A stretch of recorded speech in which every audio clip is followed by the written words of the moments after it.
ఎందుకంటే వీళ్ళు గెలిచిన చాలా సీట్స్ మంది కూడా 65 సీట్లు గెలిచారు. అంటే మెజారిటీ మీద జస్ట్ ఒక 5 సీట్లే ఎక్కువ గెలిచారు.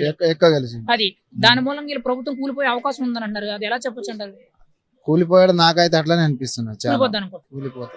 ఒకవేళ ఈ కూలిపోతే ఎంత టైం పట్టొచ్చు అనుకోండి? అంటే ఒక సంవత్సరంన్నర మించి ఎక్కువ నడపగలరా? ఇంకా ఒక 6 నెలల 6 నెలలు అంటారు. 6 నెలల్లో కూలిపోద్ది అనుకోండి. మళ్ళీ ఈయన ఏమో లేదు, ఈయన దగ్గర డబ్బులు లేదు. అప్పుడే ఆయన మన కేసీఆర్ సారే అప్పులు చేసిండు. ఈయన చెయ్యాలంటే ఇప్పుడు ఆ పైసలు కావాలా. అంటే అప్పుడులో కేసీఆర్ గారు బాగా ఎక్కువ అప్పులు చేశారంటారు. చేసిండ్రు అప్పుడు ఆయన 6 లక్షలేమో 6 లక్షల అప్పులు ఏమో చేసిండ్రు. 6 లక్షల కోట్లు సుమారుగా ఎంత అని చెప్పి అంచనాలు చెప్తున్నారు. ఎంత అనేది ఎవరికి కరెక్ట్ గా తెలియదు. చెప్పడం అయితే లక్షల్లో. ఇప్పుడు రీసెంట్ గా కేటీఆర్ గారు ఏం చెప్తున్నారంటే అప్పుల కంటే తెలంగాణ ఆస్తులు ఎక్కువ పెంచిచ్చాము, మీరు ప్రభుత్వం భూమి రేట్లు కూడా పెరిగినాయి. ఆయన వచ్చి నుంచి భూమి రేట్లు పెరిగినాయి.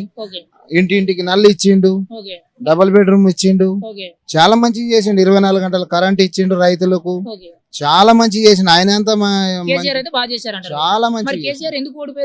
ఎందుకు ఓడిపోయిండు అంటే ఆయన మన తెలంగాణకు కాపలు కాసుకుంటూ ఉంటా అన్నాడు. ఆయన అక్కడ వెళ్ళిపోయిండు. అక్కడ కర్ణాటక, మహారాష్ట్ర అన్ని అక్కడ చూసుకున్నా అందులో చాలా దెబ్బ తినిపోయింది ఆయన. అది కూడా ఎమ్మెల్యేలకు మారలేదు, అట్లనే పెట్టిండు ఆయన.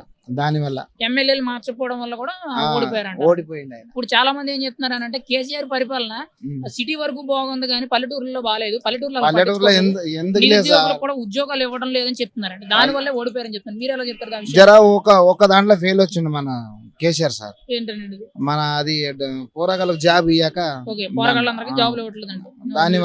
దానివల్ల ఓడిపోయారని ఓడిపోయారు. దానివల్ల ఒకటి మళ్ళా ఇక్కడ కర్ణాటక, మహారాష్ట్ర బీఆర్ఎస్ టీఆర్ఎస్ ఉంది, బీఆర్ఎస్ మార్చిండు. దాని వల్ల దెబ్బ పడ్డది. దెబ్బ పడ్డది. దాని వల్ల కేసీఆర్ గారు అయితే ఓడిపోయిండు. మీకైతే వచ్చే గవర్నమెంట్ ఎవరు కావాలనుకుంటున్నారండి? కేసీఆర్ సారే కావాలి. మీకైతే కేసీఆర్ కావాలి. కేసీఆర్ సార్ ఉంటేనే బాగుంటది. తెలంగాణను కాపాడాలంటే మీకు కేసీఆర్ కావాలి. వేరే పార్టీ నాయకులు వేరే పార్టీలు వద్దంటారా?